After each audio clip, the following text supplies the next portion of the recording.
लड़का बनी बहू। पूरे 28 साल का हो चुका था ऋषभ, लेकिन शादी करने को तैयार ही नहीं था। माँ बाप पूरी तरह से परेशान हो चुके थे। जब भी किसी लड़की का रिश्ता ऋषभ के लिए लेकर आते तो वो शादी करने से साफ मना कर देता, चाहे लड़की कितनी भी सुंदर, कितनी भी अच्छी क्यों ना हो। ऋषभ के माँ बाप को इसकी वजह समझ में नहीं आ रही थी। अरे ऋषभ बेटा, अच्छी खासी नौकरी लग गई है, दिखता भी इतना अच्छा है, आखिर बात क्या है, तुझे शादी क्यों नहीं करनी? देख, तो हमारा इकलौता बेटा है, अगर तू शादी नहीं करेगा तो कैसे काम चलेगा? लेकिन मैं शादी करना ही नहीं चाहता, मुझे कोई लड़की पसंद नहीं आती। अरे बेटा, अगर कोई लड़की तुझे पसंद हो तो उससे शादी कर ले, हमें कोई एतराज नहीं है।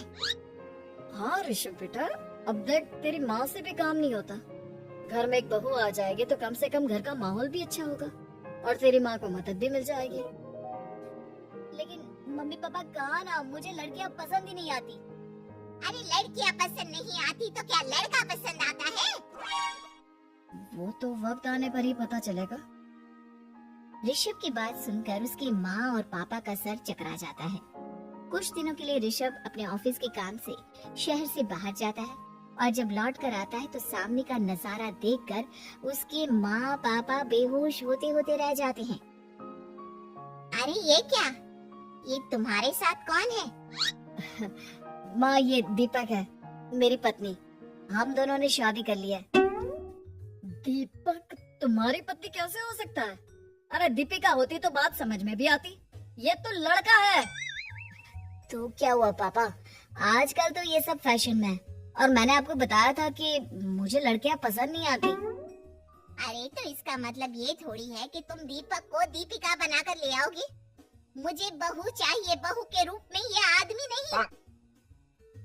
लेकिन मम्मी जी, मैं आपकी बेटी से बहुत प्यार करती हूँ, मेरा मतलब करता हूँ। अरे इसको तो करता हूँ करती हूँ का अंतर भी नहीं पता, लेकर जाए इसे वापस।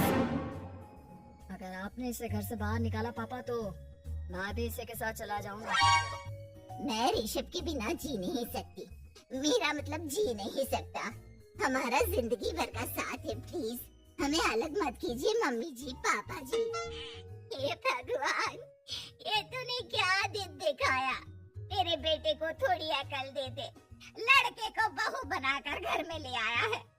अब क्या होगा, हम दुनिया को क्या मुंह दिखाएंगे? माँ बेकार में परेशान हो रही हो, दीपक आपके सारे काम करेगी और एक अच्छी बहू की तरह आपके साथ रहेगी, देखना। पहले तो खुद तो क्लियर कर ले कि यह कुछ करेगा या करेगी, बाद में हम सोचते हैं कि हम क्या करें। बहू के आने के बाद क्या कहते हैं, मुंह दिखाई की रस्म, तो आप भी वही कर लीजिए। आप चाहे तो मैं पूरे मोहल्ले में न्योता दे आती हूँ। अरे रहने दे, तेरी वजह से बेइज्जती और ज्यादा होगी। आई बड़ी, अब मेरा मतलब है आया बड़ा न्योता देने वाला। अगले दिन सुबह के वक्त दीपक बड़ी नजाकत से चलता हुआ सबके लिए चाय बनाकर सुबह सुबह बालकनी में आ जाता है। प्रणाम मम्मी जी, प्रणाम पापा जी। ये देखिए, चाय बिल्कुल आपकी पसंद की है। मुझे ऋषभ ने सब कुछ बता दिया था कि आपको क्या क्या पसंद है। हे भगवान, ये सब क्या हो रहा है? ये क्या नौटंकी है? नौटंकी कहाँ है? माँ देखिए तो, मेरा दीपक आप पे कितना ख्याल रख रहा है। लाओ, अब जो भी है, जैसे भी है, चाय पियेंगे ही सही। थोड़ी देर के बाद, वैसे दीपक, चाय तो तुमने बहुत अच्छी बनाई है, चलो कुछ तो अच्छा हुआ। अगले दिन, आज सुनते हैं, आज पैरों में बड़ा दर्द हो रहा है, लग रहा है घुटनों में फिर से कुछ न कुछ प्रॉब्लम हो रही है। डॉक्टर ने वो दवाई दी थी, उसकी मालिश करो ना अपने घुटनों पर, आराम मिल जाएगा। वो क्या है ना, खुद के हाथों से ठीक से मालिश नहीं हो पाती। अरे मम्मी जी, आपको परेशान होने की क्या जरूरत है, मैं हूँ ना, लाइए मैं आपके पैरों पर मालिश कर देता हूँ, मेरा मतलब कर देती हूँ।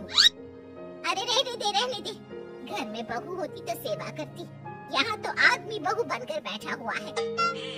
मम्मी जी नाराज मत होइए, एक बार मुझे मौका तो दीजिए आपकी सेवा करने का। अच्छा ठीक है, ये ले दवाई लगा दे। दीपक बहुत अच्छे तरीके से घुटनों की मालिश करता है। थोड़ी देर के बाद इतना आराम मिल रहा है क्या बताऊं, ऐसा लग रहा है मेरे घुटनों में कभी तकलीफ थी ही नहीं। लगता है तुम्हारी लड़का बनी हुई बहू तुम्हें पसंद आने लगी है। ऐसा कुछ भी नहीं है, वो तो बस इतने अच्छे से मालिश की इसलिए मैंने इसकी तारीफ कर दी। मम्मी जी पापा जी आपस में लड़ाई नहीं करते।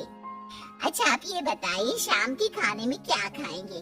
पनीर दाल मखनी पुलाव, कुछ भी स्पेशल बता दीजिए। अरे भाई ये सारी चीजें मुझे तो खाने में बहुत ही पसंद है। तुम क्या कोई औरत हो जो पनीर दाल मखनी बनाओगी? हाँ? अरे लड़का हो तो लड़के की तरह बिहेव किया करो ना।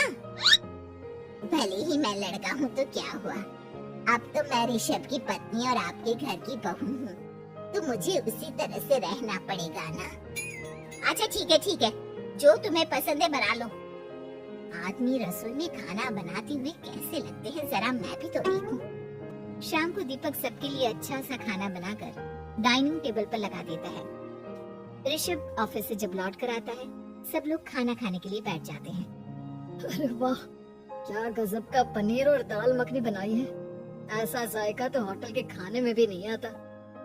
दीपक कितना अच्छा खाना बनाती हो, मेरा मतलब बनाते हो। तुम्हारी इसी अदा की वजह से तो मुझे तुमसे प्यार हो गया। अरे बहुत हो गया, आदमी होकर आदमी से प्यार करती हो। अब लेकिन कुछ भी कहो जरा खाना खा कर तो देखो ऋषभ की माँ, मजा आ जाएगा। हाँ वैसी बात तो आपकी सही है, खाना तो वाकई में लाजवाब है। इतना स्वादिष्ट पनीर तो मैंने अपनी जिंदगी में नहीं खाया। कितना अच्छा होता अगर ये दीपिका होती। और फिर अगली सुबह कुछ ऐसा होता है जिसे देखकर ऋषभ के माँ और पापा ना केवल खुश होते हैं बल्कि हैरानी से उनकी आंखें फटी की फटी रह जाती हैं। उन्होंने जो नजारा अपनी आंखों के सामने देखा उसे देखकर उन्हें अपने आप पर भरोसा नहीं हुआ। सुबह का वक्त था, सब लोग बालकनी में बैठकर सुबह की चाय का इंतजार कर रहे थे। तभी रसोई में से एक बहुत ही खूबसूरत लड़की जिसके लंबे लंबे बाल थे और जिसने साड़ी पहनी हुई थी, हाथ में चाय की ट्रे लेकर वहाँ आती है। अरे ये कौन है? रातों रात हमारा लड़की बहू बन गया क्या? मुझे लगता है कोई सपना देख रहा है, इतनी सुंदर बहू तो हमने सपने में भी नहीं देखी। देखा माँ, जादू हो गया जादू। अरे लेकिन ये है कौन? तुम्हारा वो आदमी वाला पत्नी कहाँ चला गया? आपने मुझे पहचाना नहीं? मैं दीपक नहीं दीपिका हूँ। इतने दिन से लड़के के कपड़े पहनकर आपके घर में आपकी बहू बनी हुई थी। माँ ये दीपक नहीं, दरअसल ये दीपिका थी, लेकिन इसे लड़कों की तरह रहने का शौक था और इसे लड़की की तरह रहना मंजूर नहीं था, इसलिए मैं इसे लड़के के रूप में आपकी बहू बनाकर यहाँ ले आया। तो फिर अचानक ये उसका हृदय परिवर्तन और रूप परिवर्तन कैसे हो गया? वो क्या है ना, मुझे बाद में एहसास हुआ कि आप लोग इस बात को लेकर बहुत दुखी हैं कि आपकी बेटी ने एक लड़की के साथ शादी की है, इसलिए मैं अपने असली रूप में वापस आ गई। हमने कोई पुण्य कर्म किए होंगे जो तुम्हारे जैसा, मेरा मतलब तुम्हारे जैसी बहू मिली, इतनी खूबसूरत और इतना ख्याल रखने वाली। भला हो भगवान का कि हमें लड़की बहू मिली है, लड़का बहू नहीं।